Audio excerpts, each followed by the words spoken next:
네, 오늘 말씀 우리 함께 봉독하도록 하겠습니다. 오늘 말씀은 마태복음 26장 1절에서 16절 말씀까지입니다.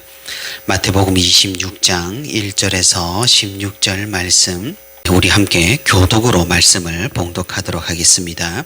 예수께서 이 말씀을 다 마치시고 제자들에게 이르시되 너희가 아는 바와 같이 이틀이 지나면 유월절이라 인자가 십자가에 못 박히기 위하여 팔리리라 하시더라.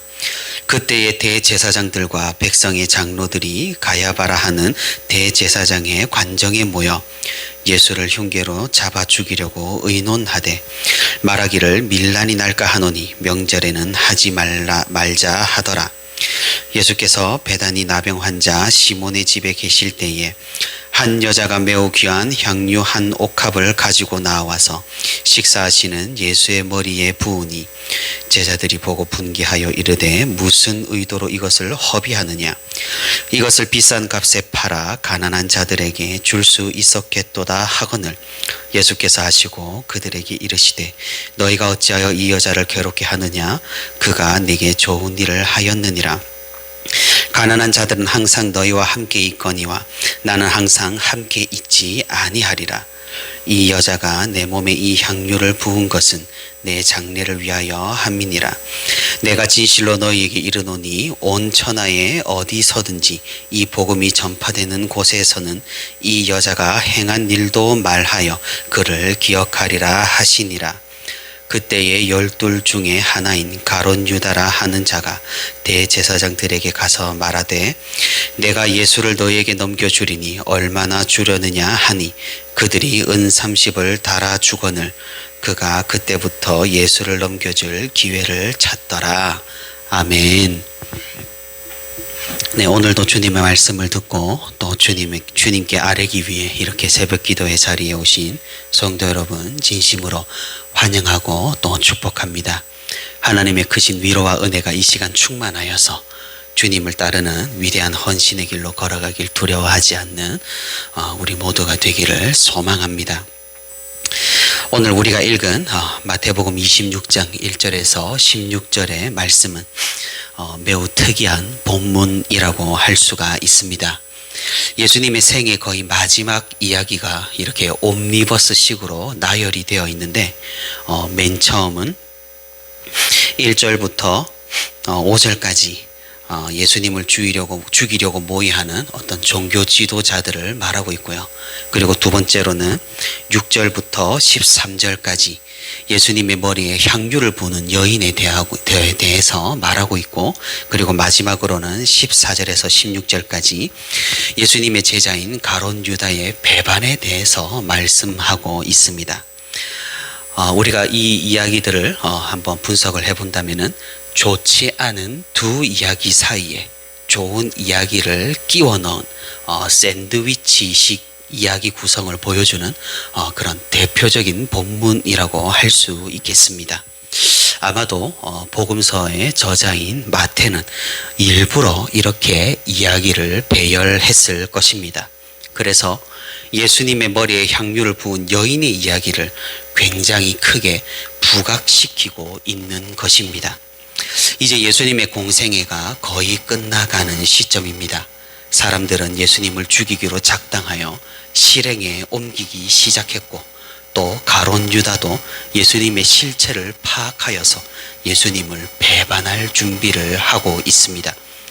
이 땅에 오신 그리스도를 받아들이지 못하는 그런 어리석고 참담한 모습을 보여줍니다. 그에 비해서 마치 우리의 죄를 위해 죽으실 예수님의 그 아름다운 장례를 준비하는 듯한 향유를 부은 여인의 이 행동은 예수 그리스도를 주님으로 인정을 하고 그리스도를 영화롭게 하고 있는 것입니다. 이제 주님의 본격적인 고난 사역이 열리기 직전입니다. 주님의 생애를 계속해서 묵상하며 오늘도 주님의 길을 뒤따르는 우리가 되기를 바랍니다. 먼저 첫 번째 이야기에서는 종교 지도자들이 모여서 예수님을 죽이려고 의논을 합니다.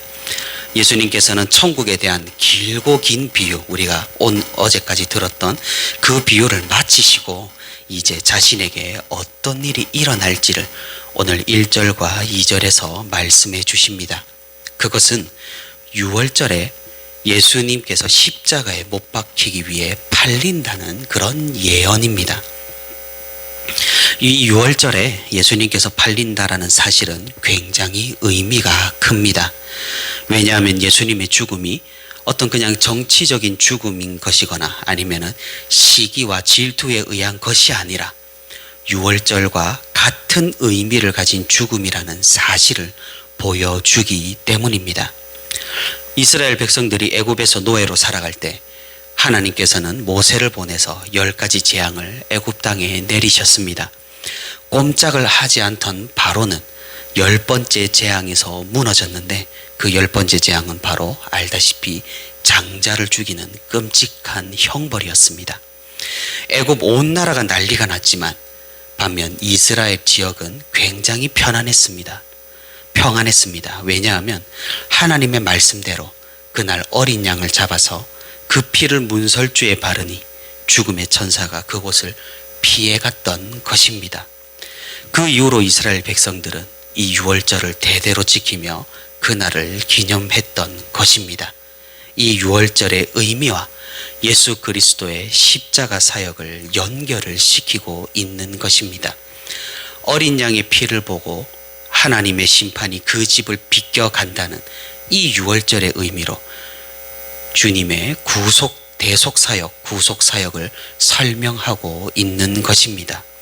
그래서 3절에서 5절까지 유대 종교 지도자들은 이 6월절을 피해서 예수님을 죽이려고 의논합니다. 왜냐하면 6월절에는 전국에서 이스라엘 백성들이 예루살렘으로 모이는 기간입니다. 이렇게 사람이 많을 때 예수님을 잡아서 죄를 묻는다면 그를 따르는 사람들도 많을진데 그 사람들이 분개하여 심하면 폭동이 일어날 것을 염려한 것입니다. 하지만 이런 그들의 모이는 그들의 뜻대로 되질 않습니다. 예수님의 십자가 사역은 예수님께서 오늘 본문에 말씀하신 대로 정확하게 6월절에 일어날 것입니다. 이런 사실은 하나님의 구속 역사는 하나님의 뜻대로 이루어진다는 사실을 보여줍니다. 인간이 제 아무리 계획하고 의논하고 모의를 한다고 하더라도 그분께서 이루시는 그 역사는 그분의 뜻대로 이루어진다는 것을 알 수가 있는 그런 본문입니다. 다음으로 두 번째 이야기를 넘겨서 세 번째 이야기를 먼저 살펴보면은 가룟 유다가 예수님을 배반하는 14절부터 16절의 이야기입니다. 사실 우리는 유다가 예수님을 왜 배반을 했는지 성경을 읽다 보면 조금 의아함이 생깁니다. 정말 말 그대로 은 30을 받기 위해서 예수님을 배반한 것인지, 만약 그렇다면 유다가 배신한 이유는 돈에 대한 욕심일 것입니다. 그래서 성경 신학자들은 유다가 예수님을 왜 배신했는지, 이 탐욕 때문인지 은 30 때문인지 그들도 의아함을 가지고 있었기 때문에 여러 가지 이유를 생각을 해냈습니다. 그중 하나는 유다와 다른 제자들이 아마 이때쯤 예수님의 사역이 어떤 것인지 깨달았다는 것입니다. 이때까지는 예수님을 정치적인 메시아로 알고 따랐는데 십자가 사건이 다가올수록 예수님의 사역이 고난을 당하는 사역임을 깨닫게 된 것입니다.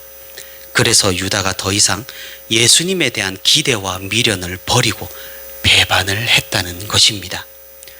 또 다른 이유는 예수님의 이런 미래를 깨닫고 자신이 살 방법을 찾아서 필사적인 거래를 시도했다는 그런 주장도 있습니다.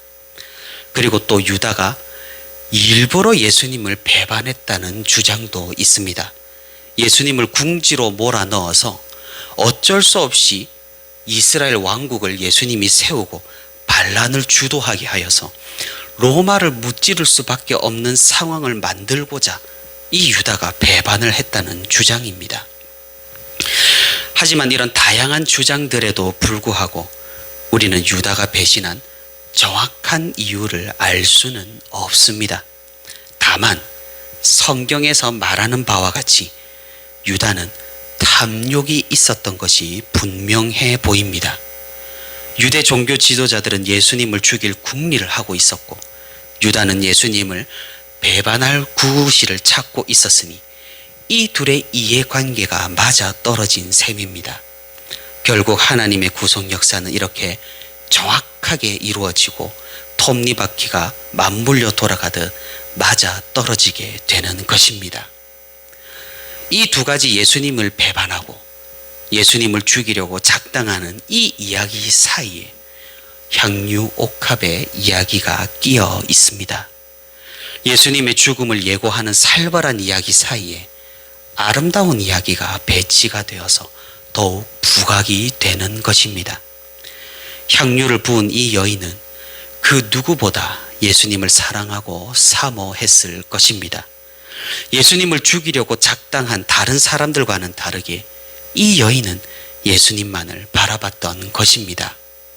이 향유의 가격은 그 당시 노동자의 1년 품삯에 해당하는 그런 가치를 가지고 있었습니다.